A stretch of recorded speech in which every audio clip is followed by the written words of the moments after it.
It's rolling. It's rolling. It's rolling. This is look at the island, baby. We're here. We got Jack Crawford. We got David Marco. We got Max. We always have this.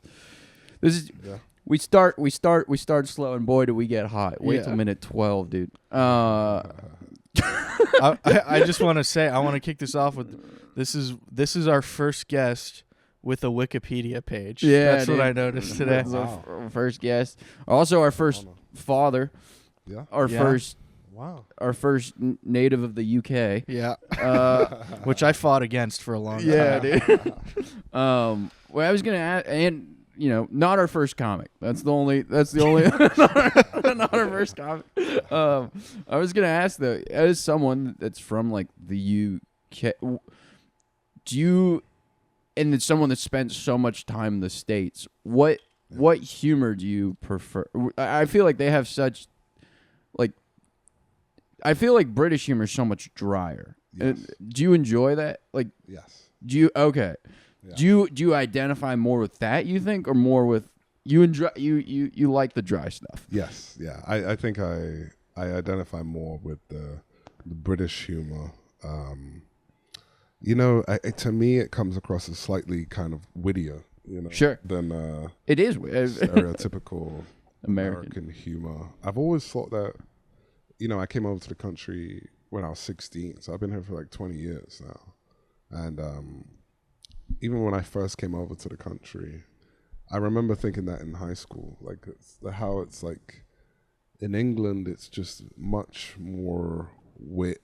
It's much, there is a, it's just less action, more Sure. words. Cheeky. Yeah, it's cheeky. Yeah, cheeky's a good word. It's their word. Yeah. It's to be honest, I've always liked British humor, even like if you go to like television Sure. shows, like I've always preferred the British humor, So who were your guys, like when you first started getting into stand-up, who were like the people that you were into?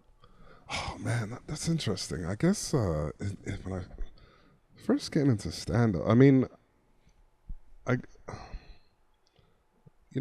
grew up watching only like the big names, but I remember growing up watching like some of the old Def Comedy Jam, like the old school, Bernie Mac, like yeah, like that. Oh, dude, you gotta hear David's. That was like that was like way back. I had like I always,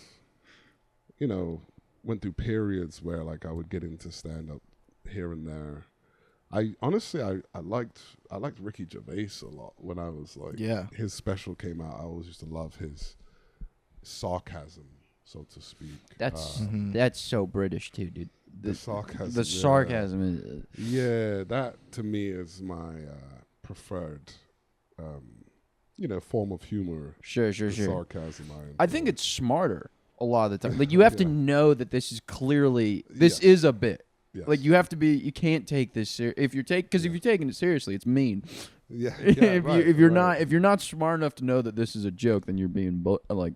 Right. Well, I think that's a difference between like English audiences and American audiences, is that they're like English audiences want smarter and they like enjoy smarter, wittier stuff, and I think a lot of Americans can almost be like put off by it, where they're like, oh, you think you're better than me or whatever. Right. Yeah. No, I think it's a lot of it is cultural too. Like, and I have some deep thoughts about this, deep theories about this. Part of it, honestly, you might think I'm crazy, but I think part of it is actually to do with the weather and the climate in which people live. Like, I've just noticed that how people's personality and like sense of humor changes in areas that are like England has the worst weather in the world. It's just gray, rainy, wet, and cold for year-round. 8 months out the year. Yeah. Really? And I've always noticed that people who come from climates that are somewhat similar to that tend to have a little bit more of a dry sense of humor. They're just less kind of literal. and I hate to use this term, but they kind of seem more down to earth in a way. Whereas like when you go to places where people live in like sunny Miami. we were talking Miami, California. Sure, These places. There is a very kind of like, sometimes I find that people there don't fully get the like sarcasm. No. All the irony. Like they're very like there's just something about Well, because there's something inherently funny about spending your existence in a miserable place. right. Like there is. Well, it's like when there's nothing, when the weather's terrible, what happens is it tends to kind of bring everyone together. Or it's an equalizer. Shared misery. Yeah, it's a shared misery. Sure. And when you are kind of in that miserable climate, that miserable state, there is more of a, I think, an inner kind of something inside that kind of brings out the humor in it. Sure. And I think this is true I don't know. I think it can go both ways. It's just the fact that I've noticed that people are different internally when you go to like cold weather places versus the hot weather places. That it's like a different. It's a hard thing to articulate, but they have a different sense of humor. Definitely. Relation to one another, I guess. Huh. I think it does naturally lend it exactly what you said. When you live somewhere that's like mostly bad weather, sarcasm is a way to address it without being a depressing douche and being like, it sucks here. So it could be like, because we all know that. Yeah, because it's cold. It's like, this is lovely weather or whatever. Yeah, That's like to sarcastically say that right, instead of being right. like, my life fucking sucks. And then when it's really nice out all the time, you don't like, you're like, this is lovely weather. Right. Well, you just don't even acknowledge the weather. Like to you, you expect it to be 70 and sunny. You know? It's like a thing that you don't even care about. Well, okay. As a father, Yeah. would you want your son, now that you have the opportunity that you could do that, would you want your son to grow up in a cold weather place or a hot weather place? Yeah, I mean, honestly, I think, and I believe this to be true about most people, but me personally, I think there's a bias towards how I grew up. So you want the sarcastic kid. I just think that, like, one thing is I grew up in a city, so I grew up in London. Sure. And that's one of your earliest bits, I remember. They have knives and we had guns or whatever. Yeah. Right. And so I'm just biased to the life of growing up as a kid in a city and how much I enjoyed that, or how much that meant to me and how much I identified with that. Sure. That I think that I ultimately wanted the same for, raising a family of my own. And I guess I kind of did it in reverse. I think a lot of people who I know or who I've met, they moved to New York in their like 20s. Right. To work, make money and save up, and and then they leave the city, get a house, family, get a house, settle down. I worked all over the country through my 20s and early 30s, and then I moved to New York City to settle down.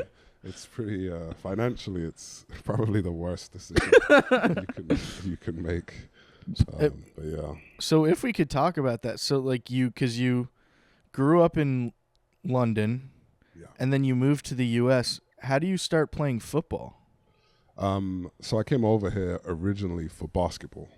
Okay. So I came over to play basketball. Like that's why you moved. Yeah. So I grew up playing basketball. Like my older brothers played, and so I played club basketball in England, in London, and then I played for the national team. There's like an under-15s, under-16s national team I played for. And then I kind of got like scouted. There was a guy over there who was familiar with a camp over here in New Jersey that was kind of like a camp that happened in like August. It was like an exposure camp for high school aged kids who could potentially get interest from local high schools in the tri-state area to recruit them over and play high school basketball. And this was always my my dream was to go to the NBA, and came over here for basketball as a sophomore at 16 years old. And I played basketball in New Jersey. It's a school called St. Augustine Prep. It's a Catholic school, basketball school though, in New Jersey.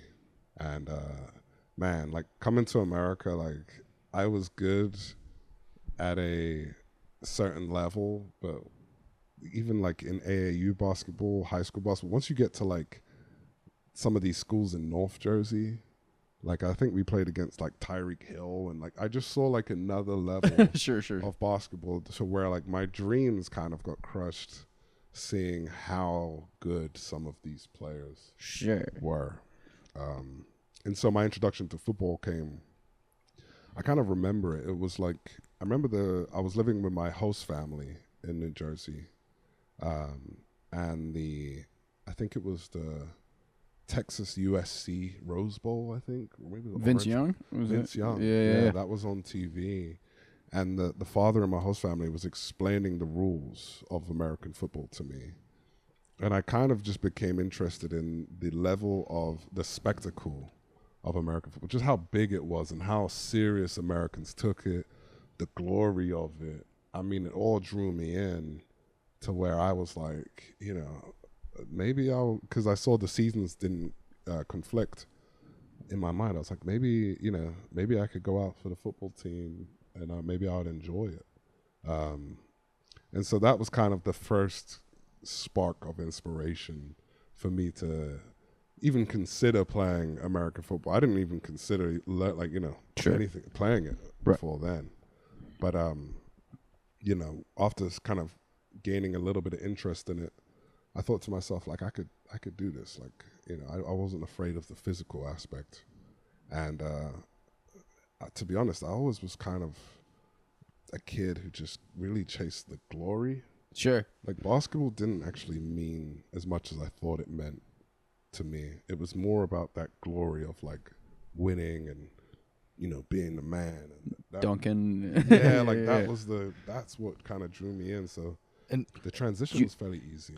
At this point, were you as jacked, or were you more leaner, like as a basketball player? I was leaner, smaller, probably more baby fat on me. I was still tall. I was probably still, I was like 6'5", so I was tall. Yeah. But I was definitely skinny.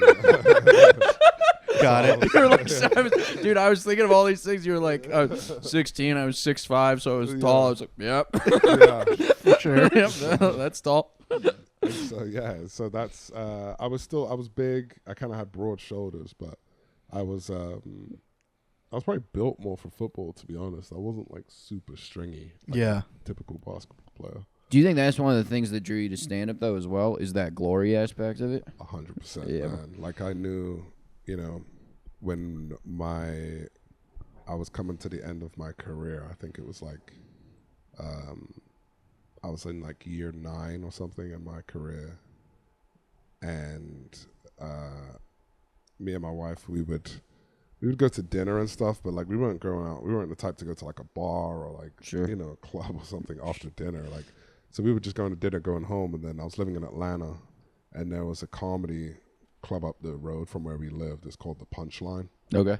And we would just go in there from time to time, and then I got to know the manager there. Sure. And then he was a big Falcons fan and a big Penn State fan. Sure. And he would like hook us up. So if it was like sold out, whatever, it doesn't matter. He would let us in. Sure. And give us like free drinks. So now, and that's where I got hooked into like the sport of comedy. Right. Comedy's very much a sport. Sorry. I don't want to cut you off. What were you gonna say? No, I was gonna. We got to a point where we were going every week. Right. And I almost became more like, I was just as fascinated to see people bomb than to see people kill. Right. Like I wasn't disappointed by it. I was like, wow, that was like, there's glory. That was horrible. Yeah. There's glory and there's failure. Right, there's absolutely. Yes, and seeing people fail was an interesting thing for me to see the level of stakes. Because that's something you only get. Like, you don't see that in a Netflix hour. Like, if you people that just watch the stand-up on it's when you go to showcase and you see people really triumph, and you see people really really eat it. Yeah, and that drew me in because I would see people who would bomb, and I'd be like, "Oh man, that's got to be brutal. That's brutal." Like, So you like that? You well, it emphasized the stakes Sure. that were involved, and it really kind of put that in my mind that it's like, oh, this is it's a sport, and it's a lot of failure, trial and error, and then I'd see guys who like I've never heard of, I didn't know, and they would absolutely crush, and I'd be like, that person, they looked like someone who just had like a really good game, right on the field, and they must feel good after that, like, and I was like, what does that feel like? And that brought me in, and so that's it. You're definitely the first person I know that's what did it for him. Really, I think so. Interesting.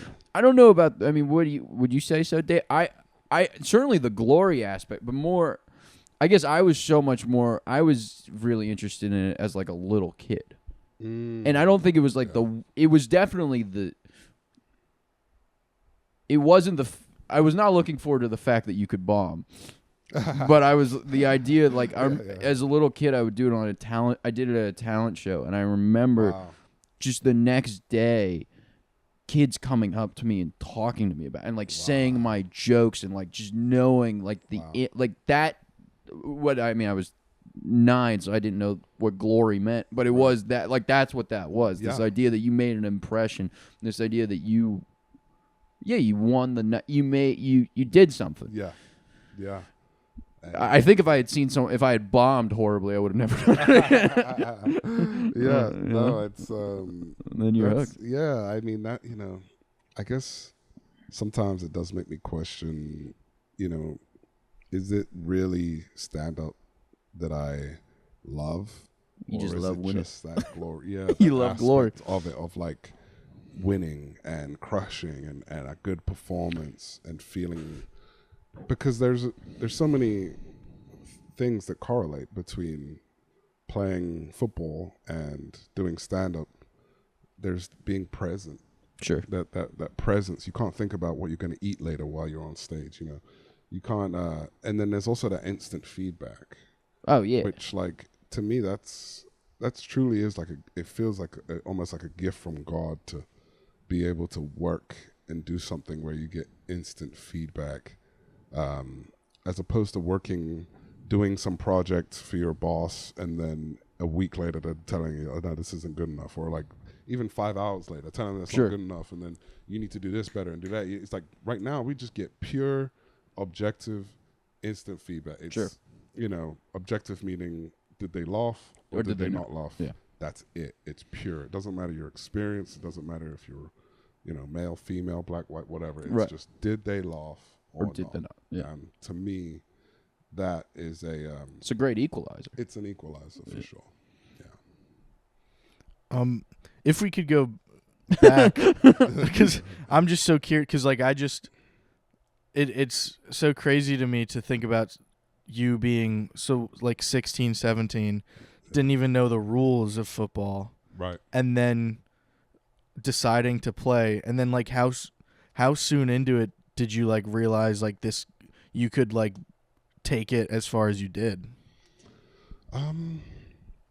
Honestly, it was fairly quick because even in that first year, I played as a junior and I was 17. That like you said, I really didn't know the rules. Like I lined up offsides like every play for the first game, and then I was like, it was just, there was just attributes I think I had as far as like, not only was I like the biggest person on the team, I was also the fastest on the team. Yeah. And I was quick.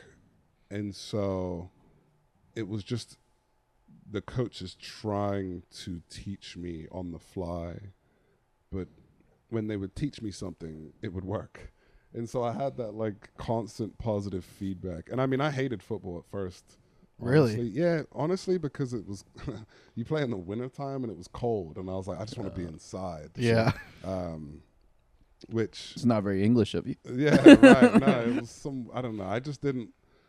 I guess I didn't love it at first, but it was only after I kind of got that positive reinforcement, like when I got a little bit of like, when I had a little success or I like scored touchdowns, because I played both ways. I played defensive end and wide receiver.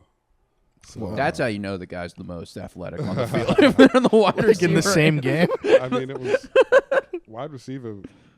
It was a lot more natural to me, actually. I was a much better wide receiver. Like, I was an all-state wide receiver. Defensive end, it's unnatural to tackle people. That's a very unnatural thing to do. Whereas running and catching the ball, to me, felt like, that just felt natural. Yeah. I just love the idea. Their defensive end wide receiver is incredible. Can you imagine? You got 6 sacks and 4 touchdowns, and he's British. And you're in the middle of New Jersey. You're like, what's happening?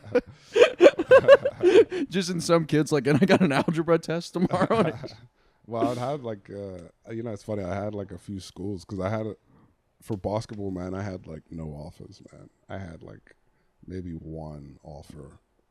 Division 1 offer, maybe from like St. Joe's or something like that in Philly. Sure.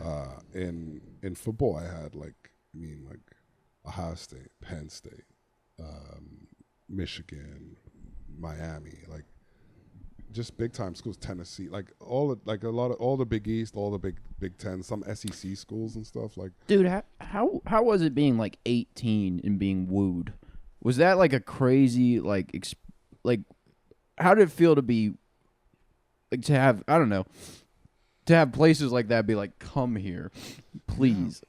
Was it cool? Did it get to your head, you think, or you handled it? Oh, yeah. Like, I don't think I was ever, I think I always was able to kind of remind myself that this is, it's a huge, to me, it was a huge achievement to even like have a scholarship offer. I mean, that's because it is. Yeah, I was always like, yeah, right. And that was like a dream come true in itself, to have my education be paid for and have the opportunity to play in front of a bigger crowd. The glory. You're a glory. I did not know you were such a glory guy. Yeah, glory. Glory. It makes sense. Yeah, it's to some extent. I just don't. I don't think it's. It makes perfect sense. I just don't. I don't know. I think that it leads to like a. I mean, it's just what I've always valued, but I also feel like it can be a lot. Like, it can take a toll. Sure. Well, I'm always chasing that external validation to a certain extent. Sure. So where do you think that comes from? Man, that's a good question, man. It probably welcome to Sandwich Tuesdays. Yeah, right. Only good questions on the pod. This is like a comedy. We had Eric Walsh on, and he was asking us questions like that, and I was like, I took a little page out of his book. I said, "Let's." Right. No, Eric is great at asking those questions. He really is very good at that. My friend texted me after listening to that, and they said your friend Eric is kind of like a therapist. Naturally, he has very philosophical approaches to life. We're zooming in, dude. We're zooming in so much that we're zooming out. That's how we do it on it. Funny enough, I've always thought that you and Eric, it's so funny because you guys are close friends, and I think it just makes so much sense because the ways in which that you guys have both kind of given me advice since I've started. Sure. In some ways, I feel are actually polar opposite. Not the advice, but just the perspective in which you've offered me advice along the way. It's just come from a different perspective, and it's almost opposite. Really, what do you mean by that? Man, I can't. I remember I had this thought one time, but I was like, I think that he's very much attuned to his personal situation and his personal process as a comedian, but also as an individual, right? in how he looks at things in life, and he approaches everything from that aspect of like, well, am I happy doing this? Right.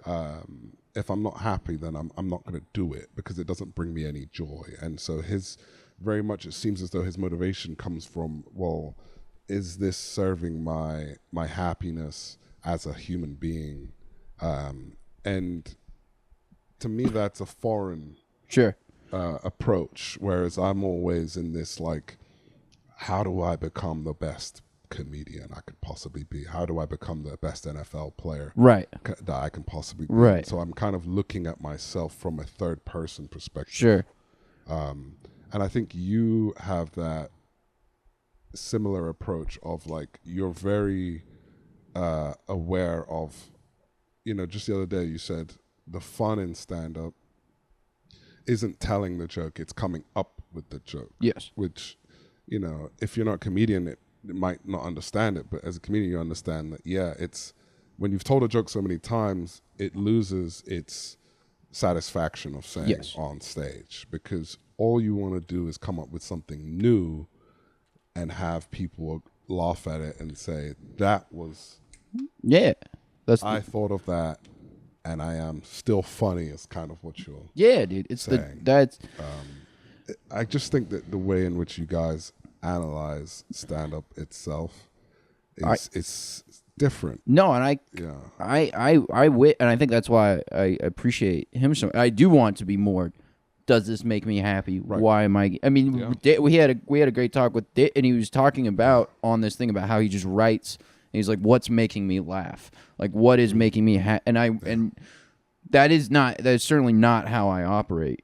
And I would like more of that. But what David asked, and I am curious. I mean, because it's a great freaking question for that. Where do you think your desire for the glory comes from? Where do you think? If that's something I think I'm still trying to figure out. I think whatever it is, it's been very deep within me since childhood. The need for like admiration and acknowledgement in what I do, and my performance in what I do is it's hard for me to say. Maybe there is a certain level of compensation going on that maybe I don't, I feel like I'm only as good as my performance. And I don't necessarily think that's healthy, but it also is somewhat of like a drug once you get a little bit. Dude, we were talking about this idea of like this desire to separate you from what you're putting on the field or what you're doing on stage. Yeah. When you're so, which I am. I mean, I was pissy yesterday because I wasn't doing good up there. Right. And when it's so healthy and I think again that's another thing that like Eric I wish I did a better job of just going, hey, leave that there. Mm-hmm. That doesn't. It is nonsense for this to ruin the rest of my day or even impact the rest of my day because that's not me. That was just you take another swing at it, get back on it tomorrow. Right. And like you said, we spoke about this a little bit earlier. It's like I can only speak from my experience in football, but it's extremely hard to separate it when you invest so much of your life into performing well at this one thing. Yeah. And it doesn't go well. Well, that's very easy to say. Don't, it's easy to say. It's very hard to do in practice. Yeah. Oh, yeah. And I think that's where a lot of my daily practices come from now, actually. Like, I don't spend much time thinking about stand-up or jokes. I should probably spend a lot more time. I think most of my process goes towards daily practices that are, one is it's meditation, journaling, having conversations with people that are maybe deeper like this, that kind of reinforce this sense of like who I am without stand-up. It's just kind of, to me, it builds this solid foundation. Earlier, I used the example of NFL players who were extremely religious, Right. and how I was always slightly jealous of them, because for them, all that mattered was that they were good in God's eyes. Right. And I always felt that how they performed on the field, it just seemed never to be as important to them as being a good Christian or whatever religion they were. Sure. You know, I had a joke that was like, you know, it's never as good as being a good Christian or a good Muslim or a good Jew, or, you know, but there's no Muslims or Jews in the NFL. But yeah, no, it just, as long as you are good in God's eyes, I felt that they always had this sense of security in who they were, and ultimately their values of being good in their God's eyes was completely, or for the better part, in their control. Yes. Stand-up is not in our control. No. Like, we can try, and it can go horrible, and it's just so unstable. And I've learned that it can get dangerous when you put all of your self-worth into such an unstable job. Well, you know, they say that everybody worships something. Yeah. And so when you have this concept of God, right, to put worship in, and God is this perfect thing with a clear set out rules for you as well, where you can know whether you're on track or not. And anything bad that happens is part of his plan, and anything whatever. Right. And so if you with you know, like, so they have this outside exterior thing of God to worship, and then like people like us, we have like admiration to worship, yeah, or whatever it is, because like I relate, yeah, to you so much on that, yeah, with from a young kid, like needing to feel accepted, but not only that, but yeah, for some reason admired. Like, yes, not only did you want, like, priority number one is being accepted, but like also like it's not good enough. Like, you need to like people to like really like you and look up to you for some reason. Right. It's just how I felt. And then you kind of leech on to the, yeah, first thing you feel like you're good at. Yes. And that's what, yeah, happened with me. It was like when I was a kid, I just was naturally funny, and that was like all the value I thought I had to offer the world even. Wow. And yeah, so I imagine like that's like as a kid you were just naturally athletic. Yes. And just that was like this was your key to having to like getting the goods. Yes. Your drug. That's again that it's why it was so easy for me to switch from basketball to football. It didn't feel like it really didn't feel like a switch at all, because I was still chasing the same type of glory, yeah, you know, with spectators and admiration, and now this transition from playing in the NFL to now trying to do stand-up comedy it's extremely tough. Yeah, because and unique. It's, yeah, like it's unique, and it's tough because that God that I worshipped, that was football and performance in football, it honestly provided it made all my decisions for me. It provided everything. It gave me structure. It gave me direction. It gave me purpose, meaning, you know, it just made every decision in the day was easy to make and was often given to me, because football schedule can be a lot like a military schedule. It's like when to eat, when to wake up, where to be, what to wear. I mean, you know, yeah, we just given all of these things to us, to where stand-up is like open world, just like there's no clear path, you know, like how many open mics you do a day, or, you know, you're doing a show, what order you do your set. It's all, you have to make every decision yourself, which is such a hard thing for me to do. I mean, it just makes me realize how much I've just been spoon-fed my own yeah, my schedule, yeah, my whole life, and I struggle with that daily. Even now, I struggle with like wanting to feel like I'm being productive, and then not feeling like I'm being productive, and then ultimately like not being productive or not even resting.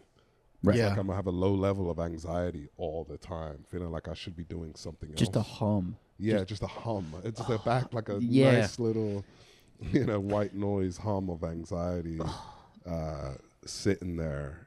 And so when I see people who seem to be in a position where they know exactly where they're supposed to be, and they have their belief system, and they feel that all of their decisions are in service of this thing that they truly believe in. I see that, and I get almost envious when I see other people with that, because I guess I want that for myself. Yeah. Yeah. No, it is. Yeah. So you almost wish you had a set schedule to be. Yeah, like I wish I almost had like a coach. Yeah. Oh, Like that'd a be huge. stand-up. Yeah, like a That would coach. be And I huge, always dude. hated coaches. I mean, what player doesn't hate like? They don't hate the coach, but it just feels like this authority figure telling you what to do, how to do it, and drilling you. So there was always a natural kind of pushback from players. But You don't realize how much of a blessing that is Yeah. that someone dealt with all that. right, A good coach so you don't have to deal with that. They're like, Yeah, oh, yeah. it's awesome. yeah, the schedule. It just is such a. It was so eye-opening to see how much my schedule contributed to my sense of identity. Yeah. Sure. And So- every athlete has to go through it, I'm sure. So what was the schedule like in the NFL? Well, depending on the time of year, like obviously training camp was intense. I mean, we were there, we were up at like whatever, 6:30 in the morning. You would have to be at breakfast. They would check they would mark you down for breakfast. You're like a grown adult. Like That's you had to crazy. eat like a dog, yeah. No, you had to eat. If you weren't eat, you get, whatever, you'll get in trouble. That's And then you either crazy. have to, depending on your position group or offense, defense, you might have like a lift at 7 in the morning, or you might be in a meeting. It's one or the other. And then you would start, it would be like that meeting if you're not in a lift, would be like an extra meeting. But then they would start like a team meeting at like 8. Yeah. And then everyone has to be there. And then you would start, it would honestly go team meeting over what your objectives are for that given week as a team. Also, the style of, play you're going to have as a team, like the type of team you're going to be technically. And you would go from team meeting to offense, defense, and then you would go down to your smaller group. So for me, it was defensive line. Yeah. And we would have a defensive line meeting. And then you would go to walkthroughs, which is you just basically walk over everything you just did in meetings. Yeah. So now you're on your feet and you're, walking through all the plays. And then you would come back, have lunch, get taped, probably have like an hour in between, and then you get ready for practice. And then you would practice for like 2 hours, 2.5 hours. And then you would, after that, you would have about an hour to do treatment and eat again. And then you would have meetings again. Yeah. And so, bro, the NFL is all meetings, bro. It's like, honestly, it's like 3 or 4 hours of meetings a day. Like, it's so, man, it's like, it's a grind, bro. Most of it is just sitting in meetings, going over the same stuff over and over. And you get in a game and you still mess it up somehow. Yeah. It's just like, they'll drill it into you. How often would you say you were gleaming any insights from these meetings, or how many of them were just like you're like I've heard this 1,000 times, Right. like this I know this. Yeah, I don't know. Insights is, a lot of it is just learning. From week to week, you're learning new plays. Sure. And so the mental energy comes from just trying to. Is it new plays every week? It would be maybe. You would have like your core plays. So let's say you would have like 10 to 15 like core plays. Sure. that you would always keep throughout the season. Right. And then based on the team you're playing every week, you might have an extra like 4 or 5 plays That's it? introduced. Maybe maybe I'm getting the numbers wrong, but it was just it wasn't a lot because you can't overload a football player With too much information. You want the biggest thing is that you're free. You play free. Right. You play fast. You go 100%. The last thing you want is people questioning where should I be? Where am I going? You literally want that to be an instant click. Sure. It's a lot like stand-up. Well, you should know your jokes. I was about to ask, do you think, because that's something, like, I just did 30 for the first time or what, and people were like, how'd you, people ask, like, how do you memorize it? Yeah. And it's like, I'm not memorizing. I've just done it so many times, and they're my own words. Did you ever feel like you had to, like, memorize, like, plays, or you just had done them, you knew them? Like, it wasn't like a... Yeah, like... there were certainly, when they would introduce new plays, sometimes they would move me around to different position on the defensive line to where, like, I would have to memorize different plays from different positions. Right. And, I've messed up plays. I've messed up, like, calls on the field. Like, sometimes the play will change based on where a certain player on offense motions to. Sure. So if they motion from the left side to the right side, now we have to reverse the play.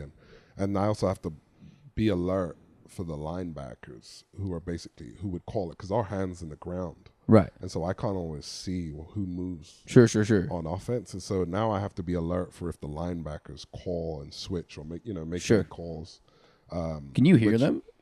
Yeah, but I honestly, I was pretty notorious for being bad at hearing. Like on the teams I played on, players would be like, bro, yo, you just like, once your hand is down, bro, we can't say nothing to you. Because I would just lock in, and I was so focused on the guy in front of me that I honestly couldn't hear anything else. Not the I fan. had that issue. Yeah. Yeah. I mean, it's very funny. So what is that feeling, that hand on the ground pre-snap feeling? Is it just like... is there anything that relates to it? Yeah. It's a very...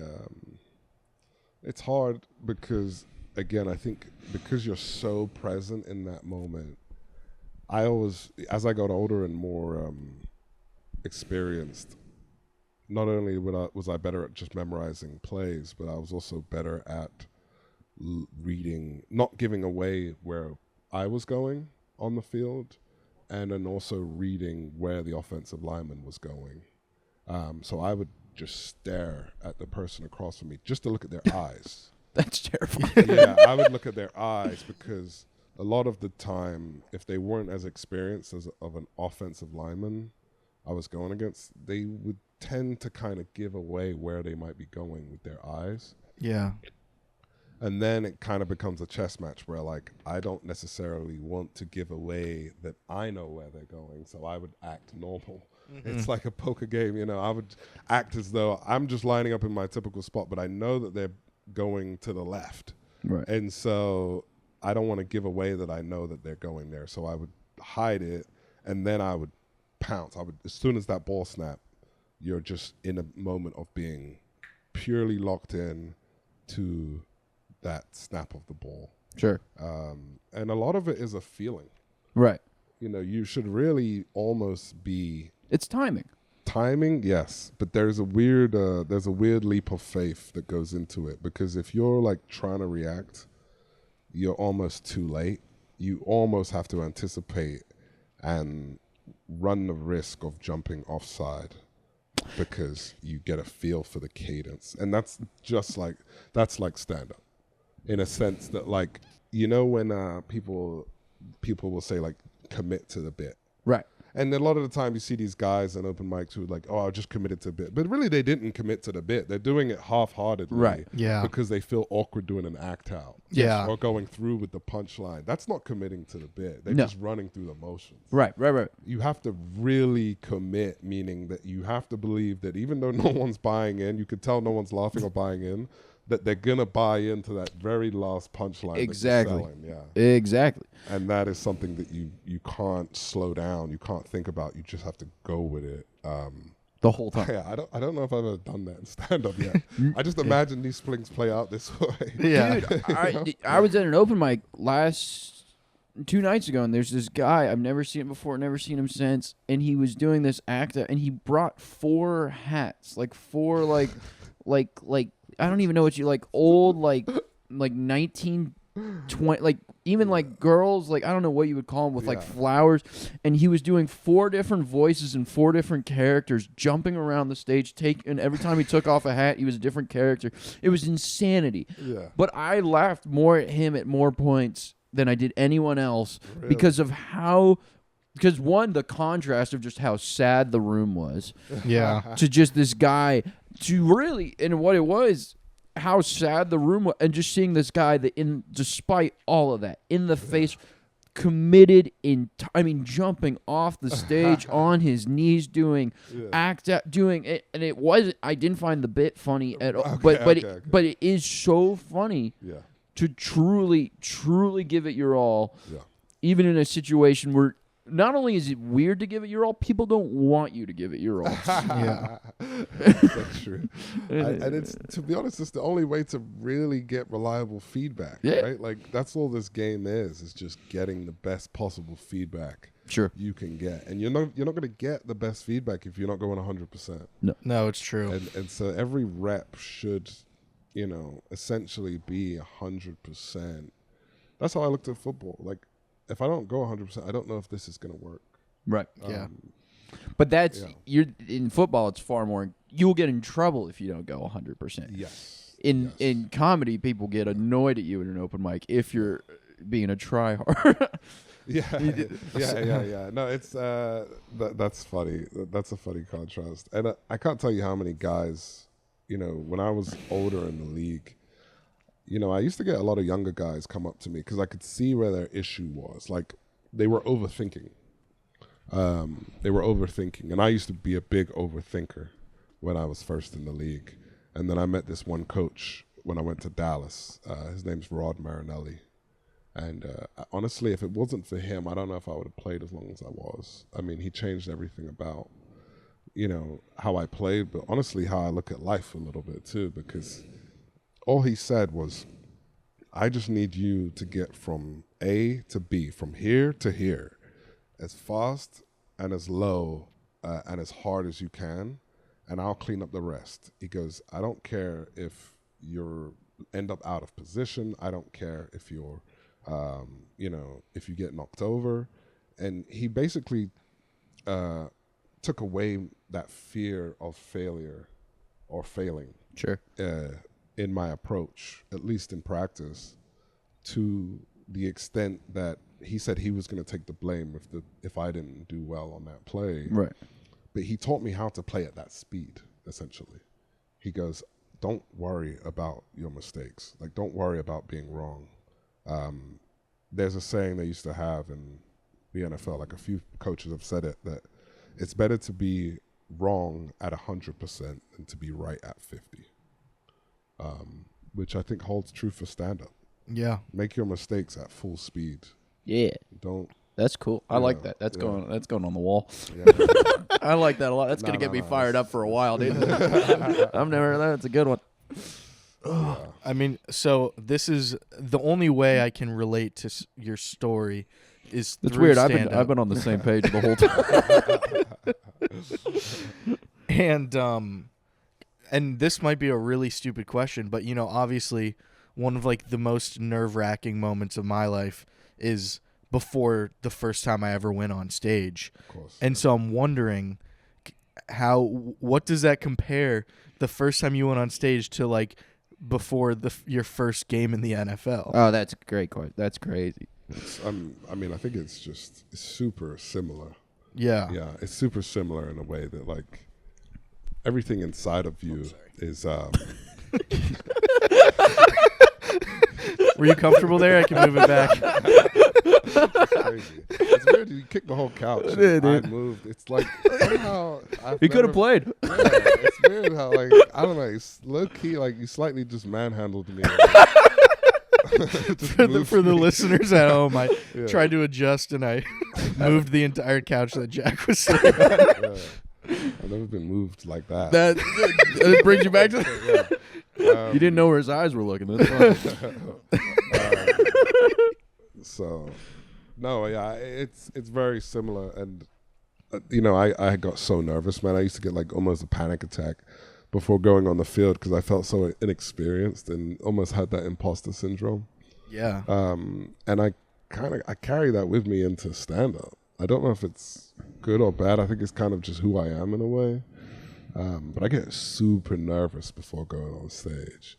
Almost like everything depends on this. Before my life, depends on this performance. And so I used to be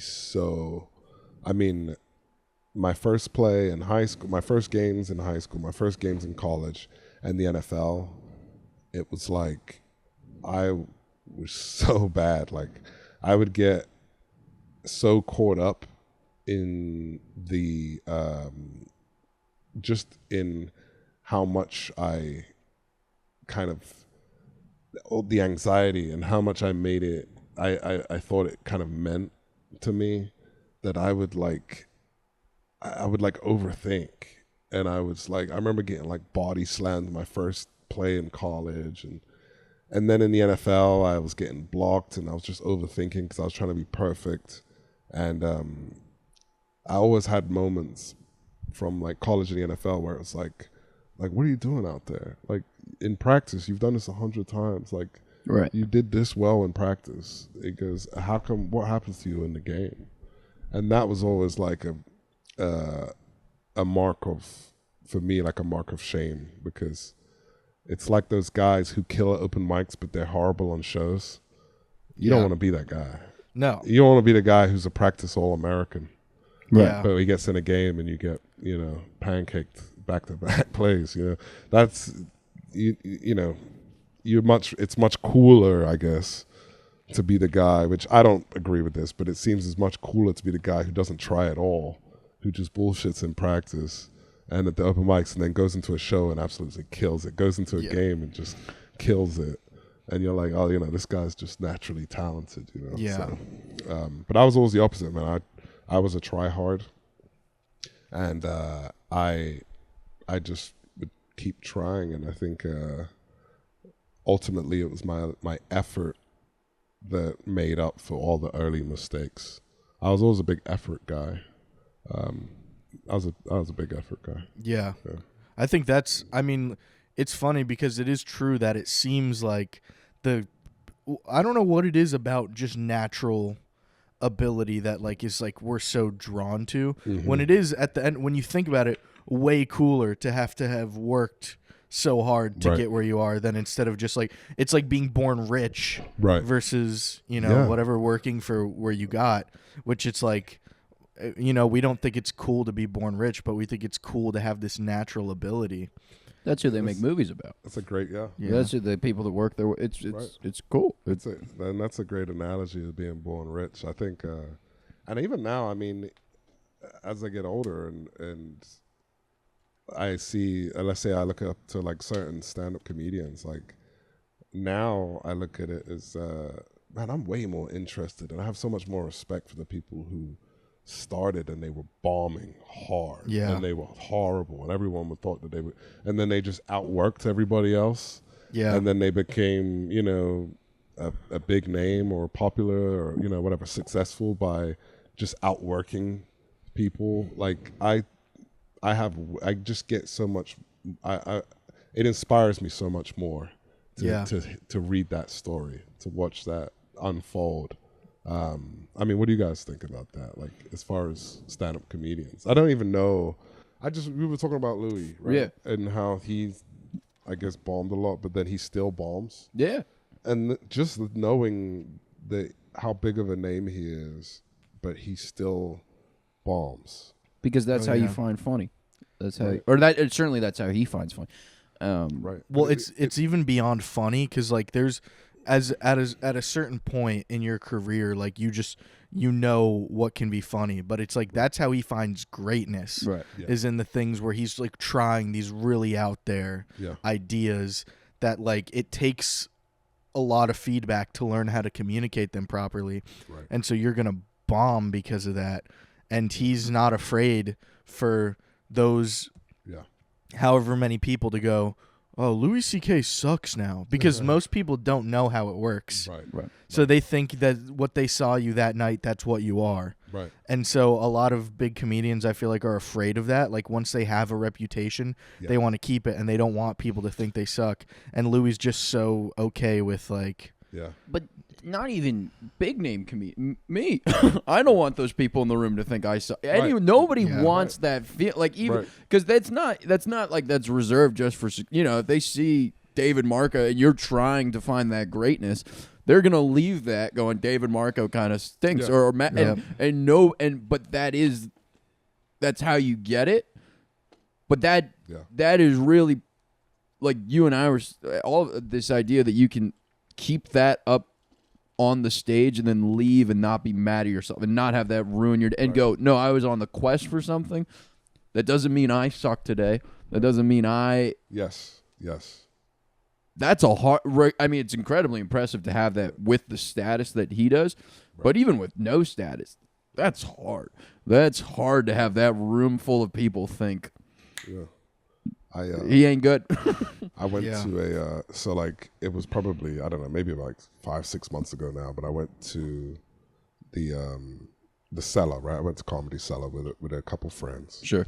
And I think his name's Jim Norton. Sure. Yeah. yeah, He came on, right? And I know like he's a big name. I don't know a lot like comedians that well, but he came on and but man, this dude, like after doing comedy for like at that point maybe a year and a half, 2 years, like seeing him come on stage and bomb for 15 minutes, but not only just bomb, but like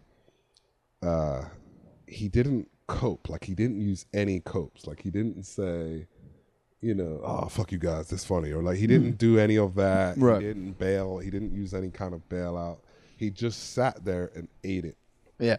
and sat in the pocket, Right. just taking all of those hits, Yeah.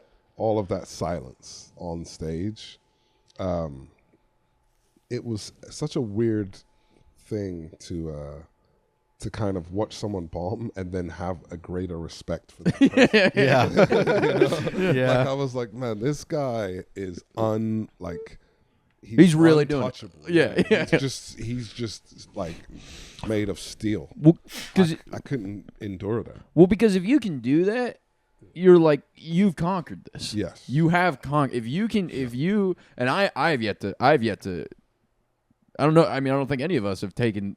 I've certainly bombed to that. Yes. I certainly did not take it off the chin. It certainly was not the pursuit of greatness. It was. Yeah. You did not like my best stuff tonight. Yes. But to oh my God, to just go up there, Yeah. you're untouchable. If that doesn't phase you, Right. you're awesome. You can tell way more how experienced a comedian is by watching them bomb than by watching them do well. Because Yes. like everyone is confident when they're doing well. Yes. But if you can stay confident in a bomb and like Yes. know how to do it, it's like that is like you're like, oh, this guy knows what they're doing. Right. They know who they are. They know what they're doing. They don't carry that. I'm not scared of you. Yeah.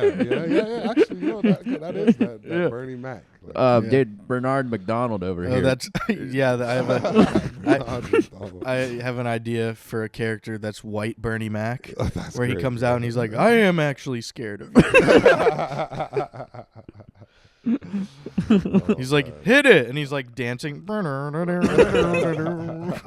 McDonald. I'm scared. I am quite scared of you. Right. I'm actually scared of a lot of you. It's so, and I also think there's like, now don't get it twisted. Obviously, you got to be funny. Sure. You have to be proven.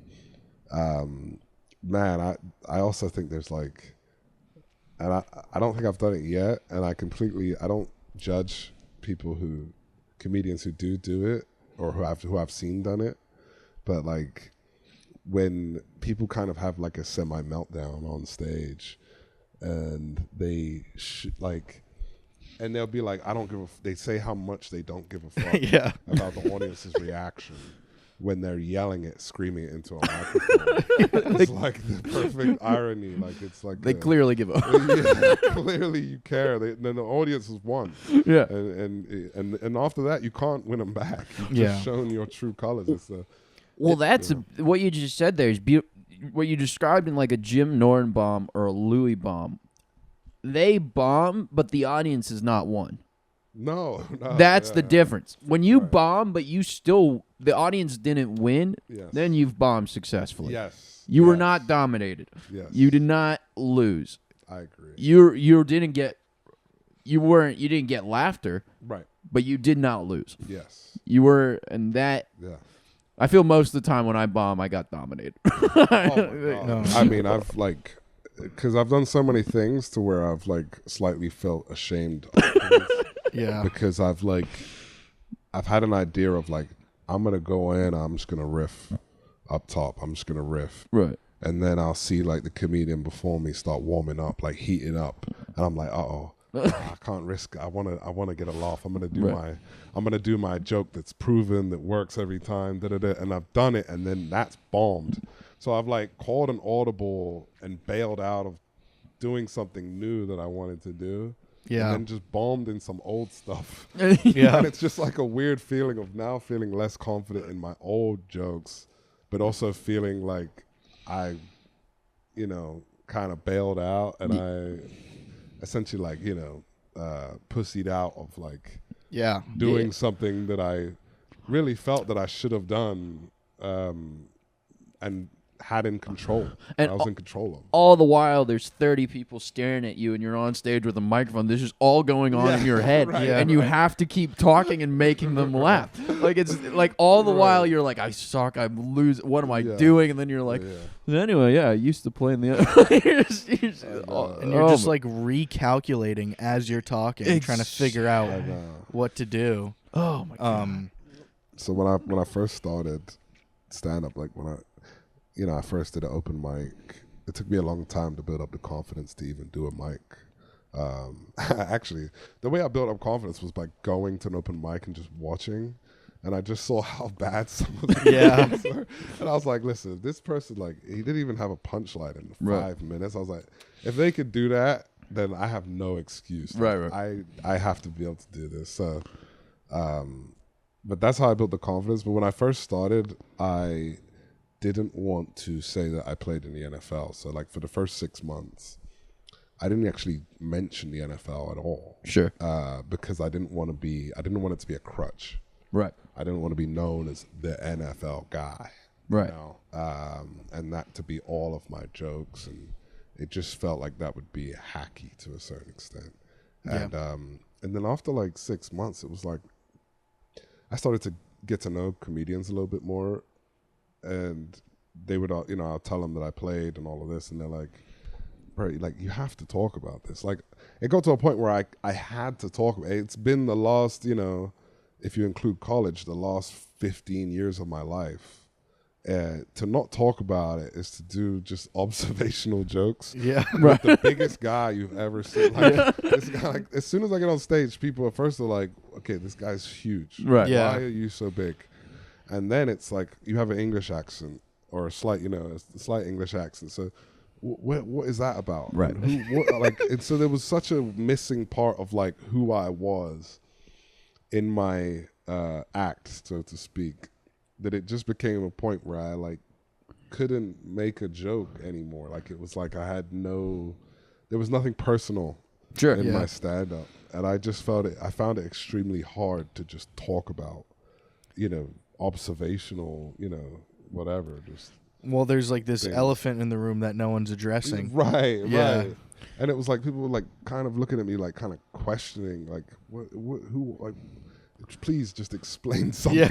Just tell me. Please explain something. Give me some context. Well, also one of the most valuable things that you have that I think you're interesting.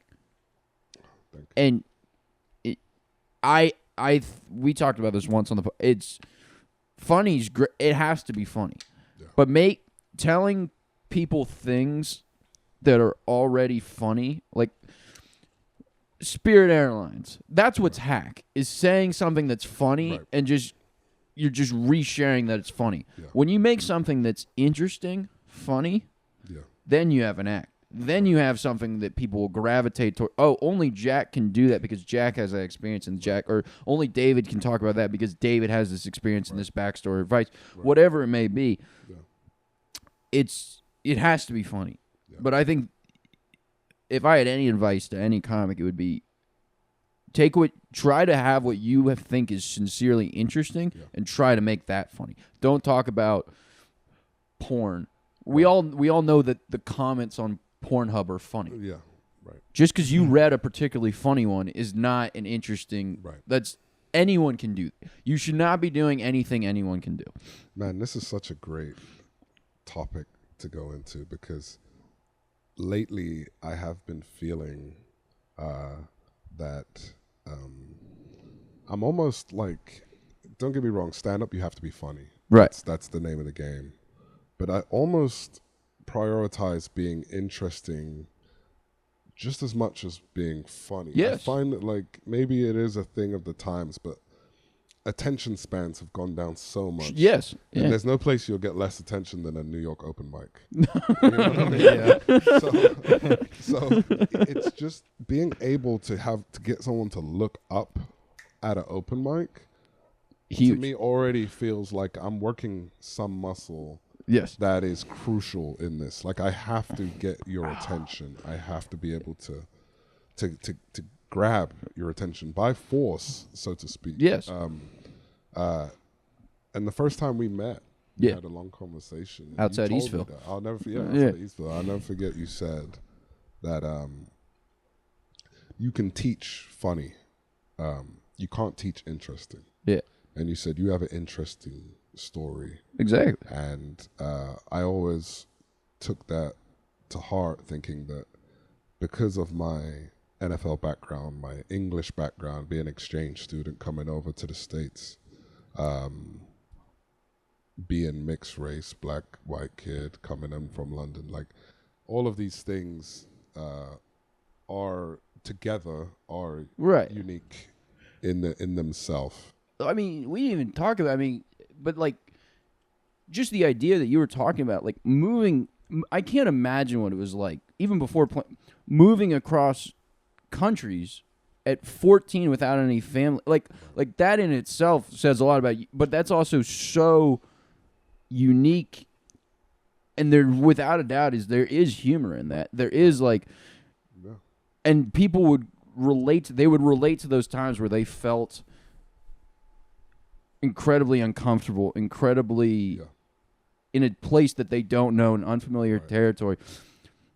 Now, your job as the comedian, you can talk about any of that. You have to find the humor in that, but you have that already. Yes. You have, and there's nothing that frustrates me more. I mean, there's like war and whatever, but there's but dude, I hate uninteresting comedy. I hate it when I feel like I could put, if I could put, I was talking to someone, I can't remember, when they were talking about how Chat GPT, you can type in, write a Seinfeld joke or write a whatever joke, and it will come up with a Seinfeld joke. But for certain like social media comics, if you put in so-and-so's name, it will sound like a million other people's jokes. Yeah. When you have a joke that I think he could do, I'm like, that's not interesting. I agree. No, it's true. That's like the difference between sort of the greats and then the goods, is that, because like there's a ton of people who are great joke writers and who are like really funny and hilarious even, but they blend in. It's like finding like it doesn't really take. People say it like takes 10 years to get good at stand up, and I don't even think it takes 10 years to like write funny jokes or like get good on stage. It takes 10 years to like find your voice and the uniqueness that is you, where like someone could, like when you can read words on a page and be able to tell who told that joke. You know what I mean? Yeah. Like it's like that. It's like that's what really makes you stand. I mean, like I guess standing out is what is like the difference maker between I want to see that guy again, and like just being like that guy was really funny. Right. You know, I've always thought that, even early when I started, of how self-reflective stand-up is. Like, you learn so much more about yourself than anything else doing stand-up. And you would say more than the NFL? You would say you'd learn more about yourself? Oh, yeah. I mean, NFL, you're in a team, you're wearing a helmet. Right. You learn about things. In the NFL, I think you learn of maybe how you respond to particular situations, to failure, to success, to money. Right. That's a but- problem we don't have to run into. My comics. Let me stay in comedy world. Let's not go there. But you learn about yourself, how you respond to these things. But in stand-up, you're essentially naked on stage, and everybody is just judging you from the get-go. And I've always said, man, like, stand-up, the most frustrating thing about stand-up is that a fan in the crowd at a Cowboys game can watch me on the field, and they could say I suck, and they can boo me. At the end of the day, they know in their heart they can't do what I'm doing on the field. In stand-up, when you're bombing, people are looking at you like you should never have chose this. And they always think that they could do way better. It's my Dude, God. At least I think that. That is hilarious. Yes. No, That's so funny. That's so. I mean, yeah, absolutely. I mean, like, even when you do really well, like most of the dudes in the crowd think that they could do that. They're like, when people say I could never do what you do, it's because they like are like I'm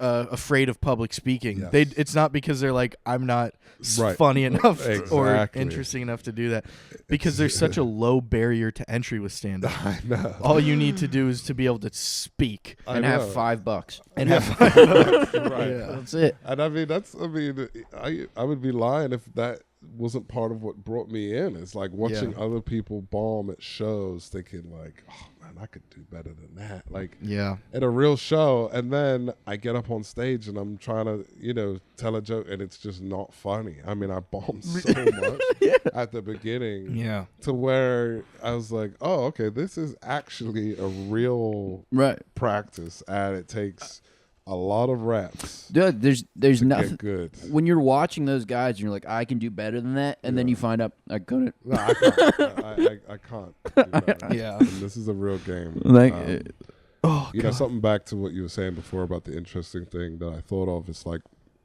when you told me that my life was interesting, I always thought that, I think on paper my life is interesting. right. But I think in my daily life, it's actually very boring. Like, it's very repetitive. Yeah, but what I would say to that, though, I mean, unquestionably on paper, sure. Yeah. But just talking, Jack, for the listeners, we went for like a walk for a couple hours beforehand. Right. But I think you're more interested. I wouldn't say that about you. I would say I was not aware of just like how introspective you were, and just how much, and it's like not even like, I think you're a lot more interesting, not outside of like the bullet points of moving here and moving here, but you really think about life. You really think, and like this idea about like your desire for glory and your desire for like, how would I put, like this, I don't know, this idea of you're trying to, I would have never taken you for a person that like meditates as much as you do and zooms and like you're like, you have a lot more of a philosopher to you than I think. I mean, without a doubt. I mean, obviously this has to be maybe the most interesting pod we've done. Oh, like one of the most interesting, like thinking about. I mean, there's times where we get on here and we just talk. This is like really how you view life and how I think it's interesting. I would certainly say, like, obviously you have unique and interesting bullet points, but you definitely don't. You're definitely not a guy that's just like 9 to 5. the wife and like you're No, someone trying to figure out how to maximize life. But everybody's daily life is monotonous to some degree. Sure. That's fair. Like that's like fair. it's not. Yeah, that's fair. It's kind of like it's the bullet points that determine whether or not someone's life is interesting. That's fair. Or whether they're interested, because like it's all Can't be interesting every day. Or like just kind of like what Max said, like it's so recently because I'm in this weird limbo state. It's like honestly, conversation has become the most interesting parts of my day, and I just find so much. It's almost like sometimes I get this weird boost of energy when I have a good conversation with someone where I can feel a real connection. That I don't know. I just Next week you start your own podcast. all right. Said not even like promote that I was ever on this one. No. But no, I find that having a deeper conversation feels like there's sometimes this level of connection with someone else that is to me, like I didn't even know that was like an activity. Like having a conversation to me just felt like that's just what you do as humans. Like we just talk. Whatever. yeah. But like I've just taken so much notice to like when I talk to somebody it seems as though I think that they're guarded because of how the environment they're in, but it seems like there's like nothing under the surface beyond their job or like something else that they do. Whereas when I talk to someone who tends to look at things a little deeper, maybe like question as to why they do something or where they are in life or what they want their identity to be or what their values are, there's this like weird connection to where like I don't know, it's hard to explain, but I get like this energy from it to where I feel puts me in a more positive mindset for the rest of the day. Well, it gets you outside your own head. Sorry, that's true. It gets me out my. It's true. I mean, like that. I agree with. I've always been like the type of person where like my life's greatest joy comes from conversing with the boys. Yeah, and right, just right. like So many boys, bro. but it just really is like good conversation or like just like that's when people ask like what do you like to do, like what do you do for fun, it really is like just hanging out. Dude, hanging out with some friends. likewise. Oh my god, I love to hang. Yeah. Just a good hang and just laughing and like whatever else like that's why I really at the end of the day like chose comedy, is like because I want my life to be this, to be hanging out and laughing and like and yeah, like I think comics in general just sort of like they think about things a little deeper or like talk about Right. like they or from a different angle at least, Right. which like makes things interesting. Like it really bums me out to have to try to talk to someone that has nothing interesting to say, or even you can tell they don't even see the value in trying to talk about like whatever, Right. Or it's like very transactional. Like that's New York, right? It's Yeah. like kind of like, what can you do for me? What do you do for work? Yeah. Which is fine. I actually think that that's an acceptable question to ask someone initially, but it's what comes after that. Because sometimes people will lose interest in you as soon as you say, I'm a stand-up comedian. No. Yeah. Or just whatever you say your vocation is, it's like they will lose interest or Sure. they will have a couple of things to say about it, but really they want you to kind of massage their ego. And I think what you guys have here, just this podcast, is a great thing. Like I think it's cool that you guys are sticking to a schedule one. Right. But it kind of gives you a weird, it's like a structured hangout. It's entirely what it is. Yeah. It's entirely what it is. You're forcing time to hang out. And I can just see the value in it Come on back anytime you like, brother. I know.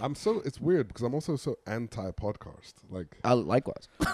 Same, like literally same. yeah, right? It's just it feels so overdone. And I hate, like, every comedian has a podcast. And half of it's just laughing at you. I'm like, I'm trying to listen to something. Just gets... And it's way too... Like, my biggest problem with it, for comics especially, is... It's way too much access to comedians because I, especially as someone who used to listen to a lot of podcasts, there'd be so many comedians that I would love and I would listen to their podcast a lot. And then I would start to dislike them from just like getting to kind of know who they truly are. Yeah. When back in the day, comics were like, when all they was when all you knew about them was their act, they're like perfect. Wow. I mean, no, I mean, dude, Jason Kelsey annoys me. There's no reason for the former Eagles center to annoy, other than I just see him all the time. Yeah. Like, he's not a bad, like, he's not, it's just, when you're present, when you can only take so much of anyone. Right. And when it used to, as David started, when it just used to be your work that was crafted, and it's very funny to say this into a podcast. Yeah. It is, they're just too much, when you have too much of them, it becomes noise. And I think that's kind of the nice thing about why we don't film this anymore, is it does keep still some of it a secret. That's a good point. Like, some of it, nobody except us three people get to know exactly what this was like. Yes. No one knows none of us are wearing pants right now. That is a great point. And I just thought about that. It's like, how do you... Because some podcasts I do still find interesting. Like, sure. I mainly listen to, like, serious topics. You don't say. I guess, yeah. I've always kind of been that way, I guess. I don't know. But I listen to, like, maybe things that are relevant to me or how I'm feeling, like if it just catches my interest. Like a podcast I listened to recently, right? And this has just popped up on my Spotify, but it was the author of the book, The Subtle Art of Not Giving a Fuck. It's like... I think I read that. What's his name, man? I can't remember his name. I don't know. Mark. Max would know. I don't. Dude, don't do that. Don't do that. I Mark Manson. Mark Manson? Yeah, maybe. Charles. So let's go with it. We have no research team on this either. Right, so. it's a good book. Like, someone said it to me not too long ago. It's a good book, a popular book. A lot in it that I can relate to, as far as like how much can you really give a fuck about. Like, ultimately, you want to narrow down just to a couple things that you truly care about. His podcast he had on that just popped on my Spotify. I'd never listened to it, his podcast before, but it was an interesting podcast. It was called How to Make Friends as an Adult, right? And I thought about it because I have a lot of friends, but all of my closest friends are actually scattered. Sure. And my friend groups have always been provided for me through sports. Right. And school or whatever system I came through. I've never been in a position where I moved to a new city. Now, I already had a couple friends in New York before moving here. But ultimately, me and my wife moved here. Now we have a baby. And there's this like weird sense that I don't necessarily have this tight community of friends. Sure. That I used to have, that I would see every day locally. Right. And that, especially someone as myself, I think when I was single, it was easier, but being married with a kid, it's not as easy to do anything, but to let alone like build a community of close friends. Ones that I think would help me feel more rooted here in New York, but also ones that would maybe be in the same life stage that I'm in now. Right. Meaning someone who's maybe, someone who's married, someone who has kids. Sure. someone who, that I could bring my kid around and kids could hang out, Right. stuff like that. And I've never had the thought about that. I never had to think about that before. Sure. But I just found that to be an interesting podcast because they said a lot of stuff that I was like, oh, it's not just me. I'm not. Right. It's not just me in this position. Like a lot of people are feeling when they move. I mean, you guys both. You didn't grow up here in New York. No. You had to move to New York and then build a friend group through your Right. experiences, through stand up, through your jobs. You guys living together, that helps. That's great because now, you just someone to hang out with every day. All the time. But no, that I found to be an interesting podcast where it's like that type of podcast that you could like slip, here and there. You kind of slip a few jokes in. It kind of hits different because you're like, oh, this is the overarching topic of the conversation. Yeah. But the jokes. They always find their way in. Yeah. So I say all of that to say that you guys' podcast is pretty much fucking pointless. Jack Crawford on the pod, baby. Jack, we already knew that, dude. Yeah, we are. Rather, we've known that for a while, but we already got the equipment. Oh man, I wanted to be here, and I never actually. I told Max I didn't do podcasts purely for the fact that I, like you said, I just felt like it gave access to comedians that was like not. It just showed too much of a person's life. That's what I thought. No, it does. It does. Like, I think that's like one of my biggest worries of even having this thing is, just how much of myself and how many days I'm unlikable and how many days, it's just like all this thing. But it's like, thank God nobody listens. Let me tell you. We could I always assure you, no one's gonna be. Not too many people are gonna be gleaming a lot of insights from this. No, we could always delete the backlog. Oh, but my God. Oh man. All right, I think Should we call it a thing? Yeah, I just want to ask one last question to send us off. Yeah. Is, do you have a moment in your head that was a career highlight from the NFL? Is there a thing that when you think about the best, like, when you're yeah, And you better nail this because we're ending on this. This is big. This is big kahuna. and everyone who liked you up until this point is gonna stop liking you. A career highlight, man. I remember. I have it's tough because I have a few career highlights. Okay, quit bragging. I have a couple. Do you want one or can I say a couple? Give us a couple. All right. So like my first career highlight was I was playing with the Dallas Cowboys and we had a game back in Wembley in London, in England. And that was all my family back in London came to the game. A lot of my friends came to the game. And I got sacked that game. And that was like my first sack in the NFL. Oh wow! In front of the family, In front of all my family. in London. In London, Yeah, that's at cute. home at Wembley. So that was a very meaningful moment that almost felt like destiny. At that point. I guess the second highlight is when I was also with the Cowboys was when I sacked Tom Brady. Yep. It was just a big play. It was a third down. And it was at home, so that was even better. All the fans there. Sacking Brady is kind of obviously a kind of a landmark moment. Dude, I'll never forget our first conversation outside Eastville, and we were talking comedy, we were talking life, and you compared something in stand-up to sacking Tom Brady, and I was like, yeah, sure. I have to take your word for that. I was like, Yeah. And then I would say the final one, honestly, because it was just such an anomaly, was when I got an interception. You got an interception, dude? Yeah, I got an Oh, interception. shit, dude. Do Oh, your my research. God. Come on now. No, I did. We'll put it on after this. It was when I was playing for the Falcons, and we were playing against the Panthers. And it wasn't Cam Newton. He was injured, but... So don't count. It was another, yeah, right. It was the backup quarterback, Taylor Heineke. and they were in our red zone. So like they were on like the 15-yard line or something like that.